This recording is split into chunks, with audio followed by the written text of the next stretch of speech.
अलवर जिले में वन अधिकारी अधिनियम लागू करने की मांग उठ रही है। जिला कांग्रेस कमेटी के ओबीसी विभाग के अध्यक्ष एवं किसान नेता ओम प्रकाश गुर्जर ने इसे लेकर मुख्य वन संरक्षक एवं सरिस्का क्षेत्र निदेशक संग्राम सिंह कटियार से मुलाकात की।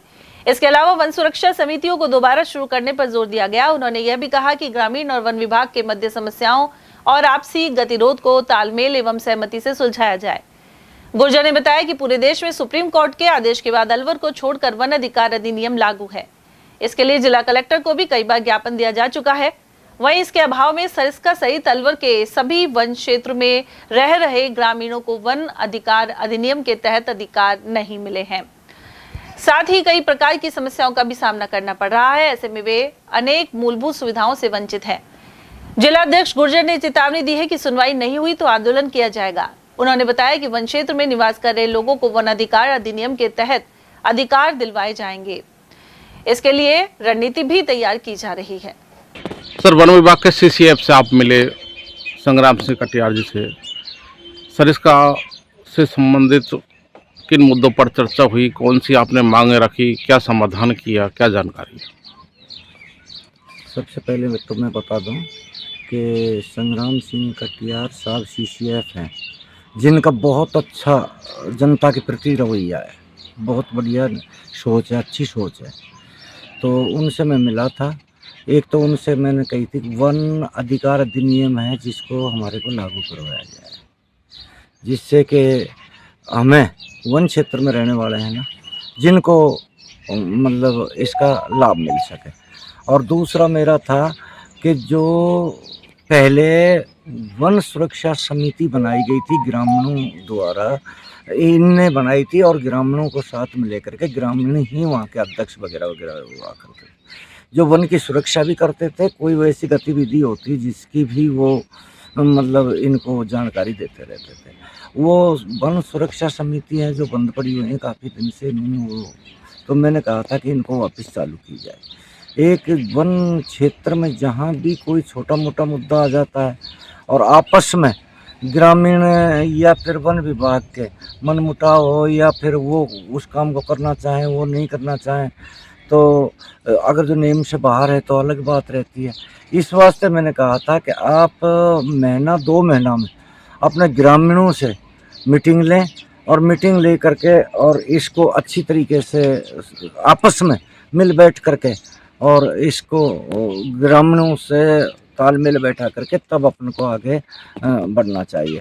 एक जो गरवाजी में जो एक पहले हैंडपम्प मंजूर करवाया गया था और वो हैंडपम्प लगा नहीं था, तो उसके बारे में मैंने कहा था, तो उन्होंने कहा कि हम अभी थोड़े दिन में ही सौर ऊर्जा से ना सोलर सिस्टम लगा करके और गरवाजी में भी वहाँ पे एक नली दे देंगे, पानी दे देंगे, बस तुम्हारी समस्या का समाधान हो जाएगा।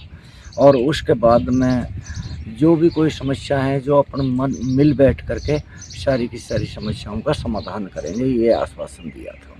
यानी इसमें मुख्य रूप से एक तो वन अधिकार अधिनियम है, उसको उसके तहत ग्रामीणों को या वन क्षेत्र में रहने वाले लोगों को फायदा मिले, और दूसरी बात ग्रामीणों और वन विभाग के बीच में एक समन्वय स्थापित हो जिससे कोई भी समस्या है तो आपस में मिल बैठकर समाधान हो जाए। जी, तो इन्हीं मुद्दों पर चर्चा हुई। जी, और बढ़िया तरीके से उन्होंने मेरी बात को सुना था और जवाब भी दिया था कि अच्छी तरीके से मिल बैठ के काम करें।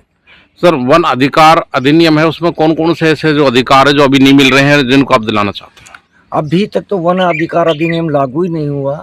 वन अधिकार अधिनियम अपने अलवर जिले में लागू नहीं किया है, जबकि पूरे के पूरे जो राजस्थान में ज़िले हैं जिनमें वन अधिकार अधिनियम लागू हो गया था और सन 2006 के अंदर वन अधिकार अधिनियम लागू हुआ था हिंदुस्तान के अंदर। सुप्रीम कोर्ट ने ये आदेश दिए थे और उसमें कहा था कि वन क्षेत्र में रहने वाले जो वन में 60 साल से पहले जहाँ पे निवास करते हैं उन निवासियों का पूर्णतः वन संपदा पे और वन भूमि पे जिस तरीके से वो जीवन यापन करते हैं, दोहन करते हैं, अपने मकान बनाते हैं, तो मवेशी चराते हैं, कहीं से लकड़ी लाते हैं, घास लाते हैं, मकान बनाते हैं, बजरी पत्थर जो भी कोई लेते हैं, उनके ऊपर सब के ऊपर ये एक्ट बना था।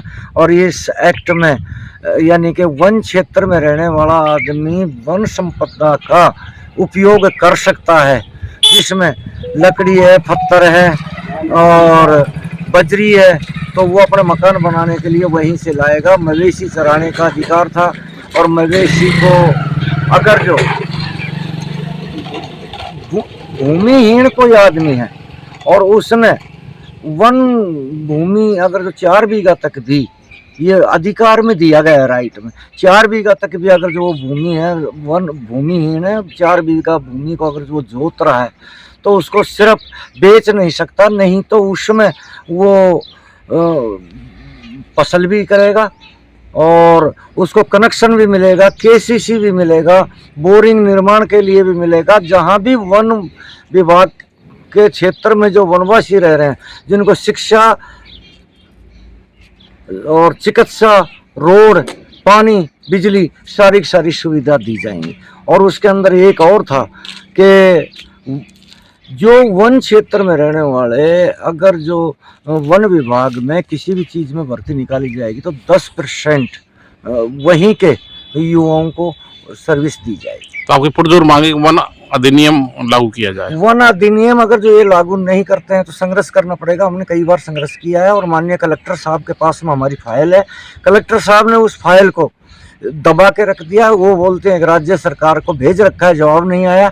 जबकि ये अधिकार हम जो जनजातीय अपना मंत्रालय है उदयपुर, वहाँ पे गए हैं और उस जनजातीय मंत्रालय ने पूरा का पूरा हमारे को आदेश की कॉपी दी है कि लागू क्यों नहीं है, और इनसे बात भी की है और ये लागू करेंगे। परंतु राजनीतिक कुछ ऐसा दबाव है इनके ऊपर जो ये लागू नहीं कर रहे। नहीं तो राइट बन रहा है, लागू करना पड़ेगा, नहीं हम आंदोलन करेंगे।